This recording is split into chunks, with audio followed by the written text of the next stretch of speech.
Bom dia, boa tarde ou boa noite, minha gente.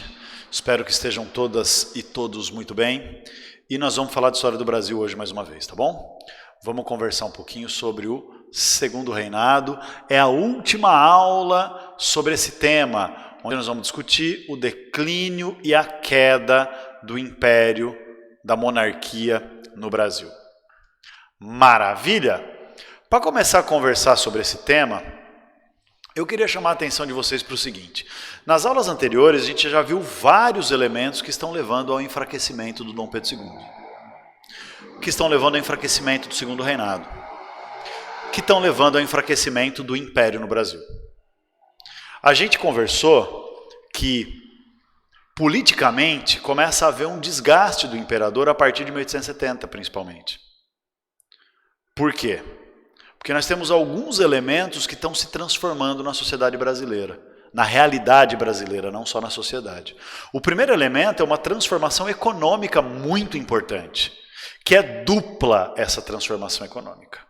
De um lado, é o desenvolvimento do café como novo produto central da economia brasileira. O café sozinho, no final do Segundo Reinado, equivalia a mais de 60% do total de exportações da economia brasileira. Sendo a economia brasileira uma economia agroexportadora, ou seja, uma economia cuja maior fonte de renda, maior fonte de riqueza, maior fonte de recursos era precisamente a exportação agrícola. O café sozinho respondia por mais de 60% dessa riqueza. O segundo elemento de transformação a gente chamou de modernização conservadora, que é a prosperidade do café foi tão grande que acabou atraindo e desenvolvendo um processo secundário de modernização aqui no Sudeste, principalmente. E essa modernização se manifestou principalmente de duas formas. Primeiro, com industrialização, usei o conceito errado, com surtos industriais e crescimento industrial limitado, mas houve um crescimento industrial no Brasil nesse período, menor do que poderia ser, mas houve. Não foi um crescimento tão forte a ponto de tornar o Brasil um país industrializado, ou seja, que desenvolve a indústria como base da sua economia. As estruturas da economia continuaram sendo agroexportadoras, latifundiárias e tudo mais, só que teve mudança. A indústria cresceu. E também uma modernização no sentido dos transportes, do desenvolvimento das cidades, nas cidades de uma diversificação econômica com o crescimento do mercado interno, do pequeno comércio, da produção industrial e artesanal, o desenvolvimento de oportunidades de trabalho para profissionais liberais, trabalhadores livres e um monte de coisa que estava dando uma dinâmica mais viva para a economia brasileira, fazendo com que ela, apesar de ser predominantemente agroexportadora, já não fosse mais apenas agroexportadora. Então havia um processo de desenvolvimento, de modernização e de transformação dupla na economia. O café gerando uma nova fonte de riqueza e, portanto, uma nova fonte de poder econômico para os fazendeiros do Sudeste. E a diversificação lenta, gradual, mas constante da economia com crescimento industrial e crescimento urbano. Esse é um elemento. O outro elemento de transformação que a gente já estudou são as mudanças na sociedade. São as mudanças na sociedade. E essas mudanças na sociedade se manifestam principalmente como? Pelo declínio da escravidão, desde principalmente 1850 com a Lei Eusébio de Queiroz que proibiu o tráfico negreiro, junto com o declínio da escravidão, também o crescimento da imigração europeia para o Brasil e o crescimento do mercado de trabalho livre, assalariado e, portanto, do mercado consumidor interno. Então, isso vai gerando novas oportunidades de vida social que não existiam antes, para a gente livre poder se desenvolver, poder viver, poder, enfim, trabalhar. Os imigrantes trazendo com eles diferentes experiências, diferentes culturas, novas ideias, né? Comunismo, anarquismo, ideologias revolucionárias da classe trabalhadora começam a penetrar no Brasil nesta época, em parte pela entrada, em parte grande, considerável, pela entrada dos imigrantes que carregavam essas ideias, essas experiências de organização sindical, de organização política, que o trabalhador brasileiro ou conhecia muito pouco, ou só tinha ouvido falar, ou não conhecia nada. Então, quer dizer, a sociedade está se complexificando também. Nós temos o desenvolvimento de uma camada média e de uma camada de trabalhadores livres cada vez mais organizada e consciente. O terceiro elemento é que nós vamos tendo mudança também no campo da política. Por quê? Porque até 1870 estava mais ou menos tranquilo, liberais e conservadores se revezando ou se unindo para governar o Brasil. Só que a partir de 1870, um descontentamento político muito grande começa a ganhar força. E esse descontentamento político é formado pelos fazendeiros de café que estão meio descontentes, porque o café é um produto muito lucrativo, a elite cafeicultora é a base da economia brasileira nesse período, a elite cafeicultora é muito poderosa economicamente, mas politicamente ela é subempoderada. Tem menos poder do que gostaria de ter. Então veja, cada vez mais essa elite cafeicultora começa a pensar qual é a melhor forma de conseguir que o poder político dos fazendeiros do Sudeste, da zona cafeicultora, seja reflexo do seu poder econômico. Ou seja, como ter um governo onde os cafeicultores mandem no Brasil como mandam na economia? Essa é uma questão. Segunda questão é, classe média urbana e industriais não estão felizes com o governo Dom Pedro, por quê? Porque é um governo que não aposta e não investe na industrialização, na dinamização, não lembro o que eu falei, industrialização, dinamização e modernização do país. Então essa galera se sente politicamente excluída, a classe média, que é intelectualizada, é um monte de coisa, mas não tem quase influência nenhuma no poder, no governo, e tem pouquíssimos direitos de cidadania efetiva. E os industriais que querem uma sociedade mais urbanizada, mais industrializada, onde eles possam se tornar uma nova elite. Essa galera também está descontente. O terceiro elemento é que vai começar a ter descontentamento também dentro do exército, principalmente depois do quê? Guerra do Paraguai. A Guerra do Paraguai levou ao fortalecimento do movimento abolicionista, levou o Brasil a uma crise econômica que gerou grandes descontentamentos na sociedade, principalmente nessas camadas mais urbanas, da classe média, dos industriais, mas também dos fazendeiros. O exército não queria mais lutar contra quilombo, então o movimento abolicionista vai ganhando força. A ideologia positivista e salvacionista de que o exército tinha que salvar o Brasil do atraso, pondo em prática um governo forte, centralizado, na mão dos militares, que eram os únicos que conseguiriam modernizar o Brasil, usando as ideias do positivismo, da modernização científica, tecnológica, industrial, ordem e progresso. Esse também é um fator de descontentamento e desestabilização. Então nós temos vários elementos que mostram isso aqui, gente. Que o segundo reinado, nossa senhora, que o segundo reinado vai viver, a partir da década de 1870, um processo de enfraquecimento. Por quê? Porque estão acontecendo transformações econômicas, estão acontecendo transformações sociais, estão acontecendo transformações políticas, e o governo de Dom Pedro II ainda está preso àquele estilo de parlamentarismo às avessas, que reveza ou junta liberais e conservadores, e não consegue atender às demandas, resolver o descontentamento dessas outras camadas, do exército, da classe média, dos industriais e dos cafeicultores. Então, de certa forma, nós temos transformações econômicas muito fortes a partir da metade do século XIX, que vão criando novas necessidades de estrutura, ou seja, para ter industrialização, precisa investir em estrutura. Para ter desenvolvimento das cidades, precisa investir em estrutura. Surgem novos grupos sociais, os cafeicultores, a classe média, os industriais, e essa galera não tem participação na política, não tem força na política. Por quê? Porque há uma imobilidade político-administrativa do imperador Dom Pedro II e da sua estrutura de poder. Político-administrativa quer dizer a relação entre sociedade e o Estado. Então esse imobilismo não permite o atendimento dessas novas necessidades e vai gerando descontentamentos cada vez maiores. Então, como essa estrutura do governo monárquico aparentemente não se adapta, isso é um fator fundamental de descontentamento, enfraquecimento e crise da monarquia.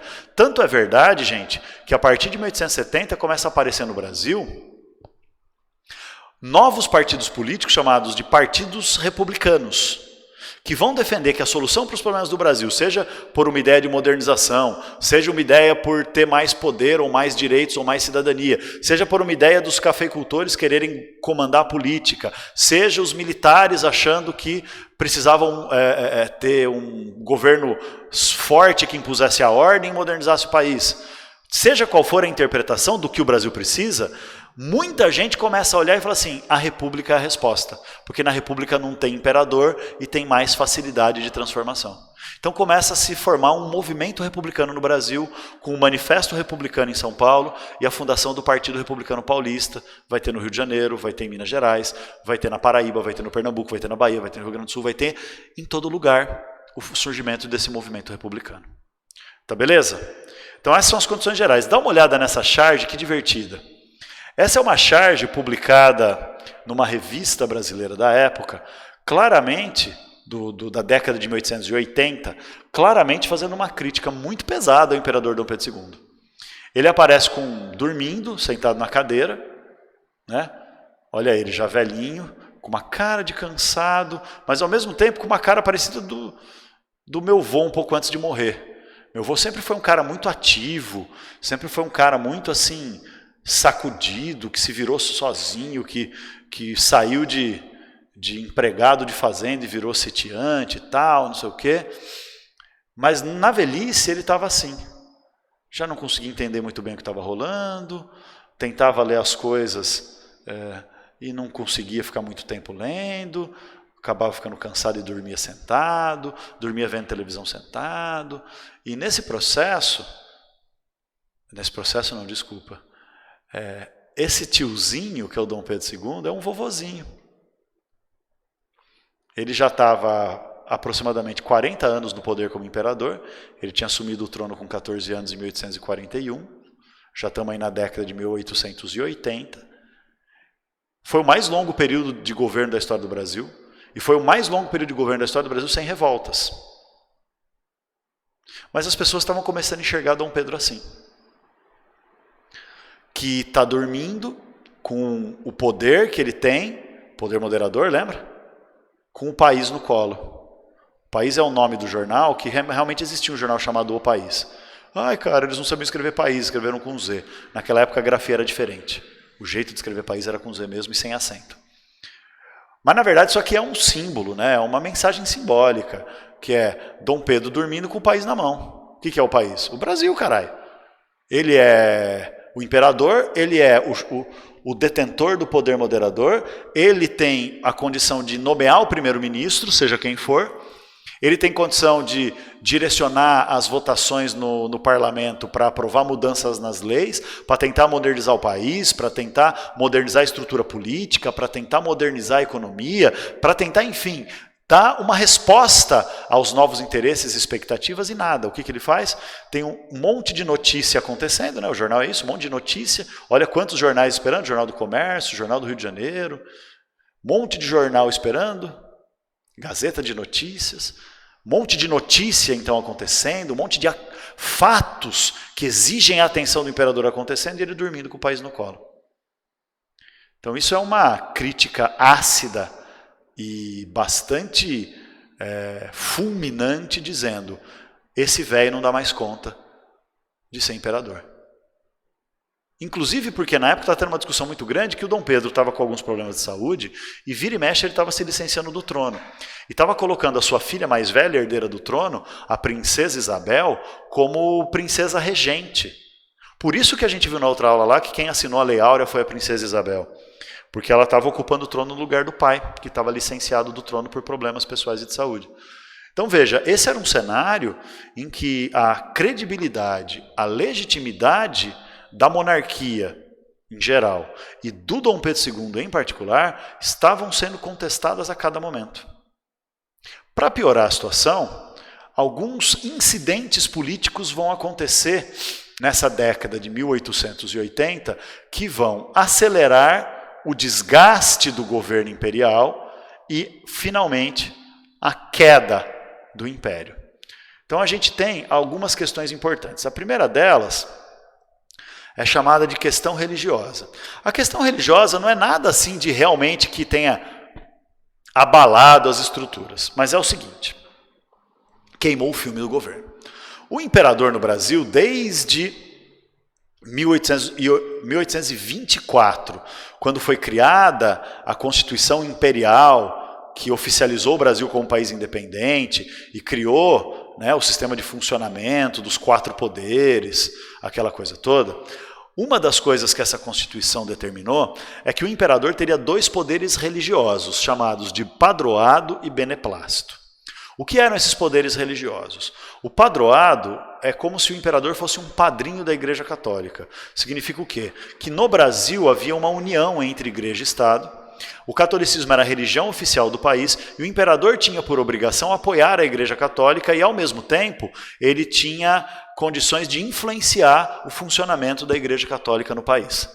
Padroado, né? Ele era como se fosse um padrinho, um protetor do catolicismo como religião oficial. O segundo poder religioso que o imperador tinha, que era o beneplácito, dizia que o imperador, as decisões tomadas pela Igreja Católica, para valer aqui no Brasil, elas tinham que ser confirmadas pelo imperador. Então o imperador tinha que dar seu beneplácito, ou seja, sua aprovação bondosa, concordando com o Papa. Então, sei lá, o Papa fala assim: católicos não podem mais usar caneta preta. Para no Brasil ser proibido o católico usar caneta preta, não basta o Papa ordenar. O imperador tem que dar o beneplácito, tem que dar a confirmação. Tá? Beleza.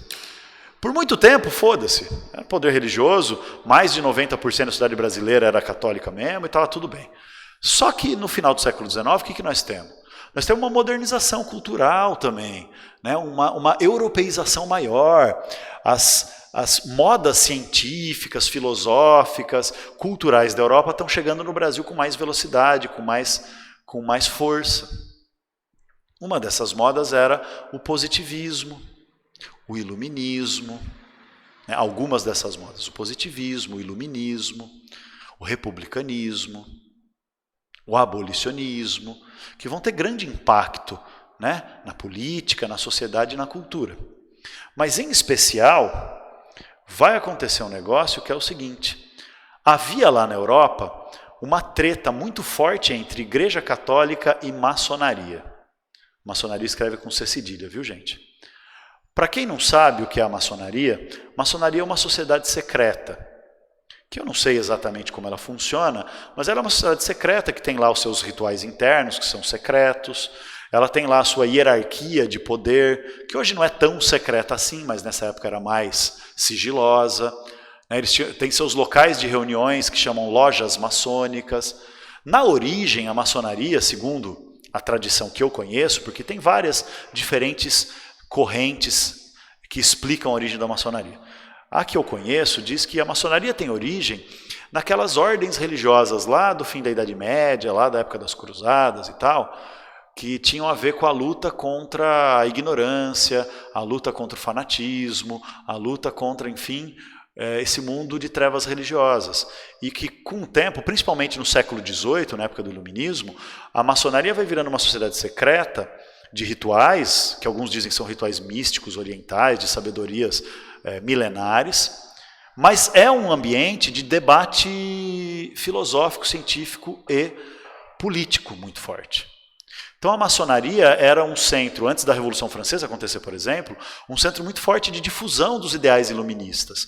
Eles preparavam materiais em segredo, discutiam e tal, distribuíam, faziam reuniões secretas para debater ideias iluministas e fazer conspirações contra o governo absolutista. Aqui no Brasil, quem fez a primeira revolta pela independência do Brasil, a Inconfidência Mineira de 1789, foram as lojas maçônicas de Ouro Preto, de Vila Rica.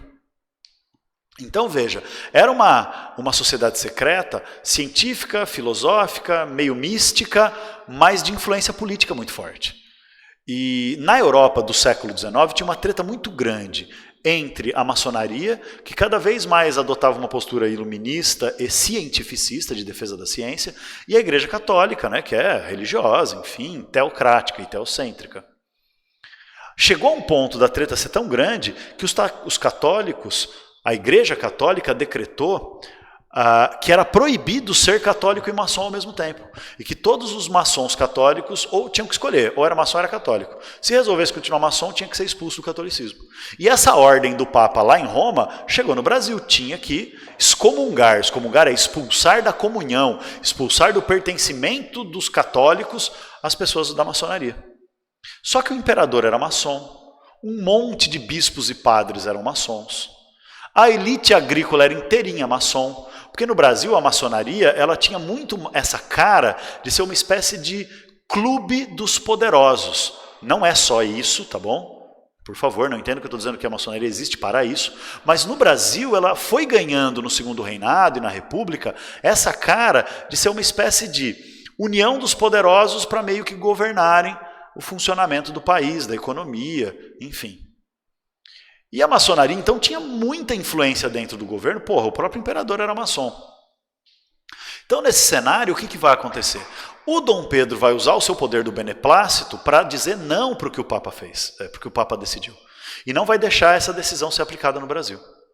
Só que teve alguns bispos que não eram maçons e que eram muito ligados à hierarquia do catolicismo, que obedeceram essa ordem do Papa e expulsaram da igreja padres maçons. Isso deu maior confusão, deu maior discussão nos meios de comunicação, dos jornais e revistas da época, tal, porque o Dom Pedro interviu na situação, readmitiu os padres e puniu os bispos. Tipo, ele usou um poder religioso mesmo. Então, o que os republicanos, os iluministas, os liberais, a galera toda que criticava, né, o exército, as elites, os intelectuais de oposição ao império, o que os caras falaram disso? Eles aproveitaram esse acontecimento para dizer, tá vendo como a monarquia é um governo atrasado, incapaz de modernizar o Brasil? Pelo fato do imperador ter poderes religiosos, tem uma mistura entre governo e religião que no mundo moderno já não é mais admissível. Nós temos que ser positivistas, ou seja, nós temos que separar a igreja de religião, criar um Estado laico para que a religião cuide dos assuntos religiosos e o Estado cuide dos assuntos sociais, econômicos e políticos. Sem essa mistura, né? Então a questão religiosa é um elemento que vai aumentando as críticas e aumentando essa percepção de que a monarquia era um governo incapaz de se adaptar aos novos tempos, incapaz de se modernizar e modernizar o Brasil. Não sei porque eu voltei aqui para mim. O segundo incidente político que vai aumentando o desgaste é a chamada questão militar. O que é a questão militar? Tem a ver com o exército depois da Guerra do Paraguai, ser cada vez mais salvacionista, ou seja, achar que o exército vai salvar o Brasil do atraso e vai modernizar o país, ser cada vez mais positivista, ou seja, defendendo uma ideologia e uma filosofia de modernização, ciência, tecnologia e indústria. E a Guerra do Paraguai, além de ser importante para essas ideias se desenvolverem, ela foi importante também porque o governo imperial fez um monte de promessa para os militares, mas não cumpriu nenhuma. Fez promessa para os soldados normais de que as pessoas iam ter assistência para os veteranos, ia ter moradia e essas coisas. E não tiveram. Inclusive, uma das hipóteses é que as primeiras favelas do Rio de Janeiro, nos morros, surgiram porque ex-militares que estavam buscando o seu direito de ter moradia e não receberam, se acamparam nos morros e acabaram virando moradia fixa ali de improviso e com muita precariedade.